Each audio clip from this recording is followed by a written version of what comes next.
আনছিলাম রে, ওই দেখ কি আনছো? আমার লিগে একটা টপ আনছি। দেখি দেখি দেখি দেখি দেখি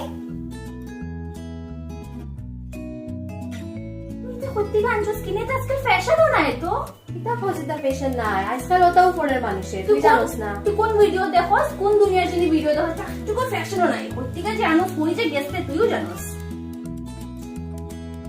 দাম দিয়ে আনলাম, আর এটা এখন পুরানো হয়ে গেল। তাইলে দিই। মানে এক কাম করে, আজ এটা আমার গাতুই তো না রে, মনে হয় তুইও পড়ি লাইটা। তুই যখন কইরে তা আমি দেখো না, কিন্তু দেখ বই না আজকে এটা ফ্যাশন নাই। তুই কোন ভিডিও আমার যেবারকে জিগাইতে তো আসলে আমার একবার যে কিটা চলের ফ্যাশনের মধ্যে। আচ্ছা ঠিক আছে পড়িলা, দুই টাইমটাও আমি তো না, আমার গাতুইও রাখিলা। ঠিক আছে দেখি, আমারও পড়বে কিন্তু ইচ্ছা নাই। ওই দিদি আইসোস, তুই দেখি পড়ছিস টপটা। ও এখানে কিটা আজকাল ট্রেন্ডিং ও চলে। আমারে নিজা কথা খুইয়া আমার টপ নিচে, আমার টপ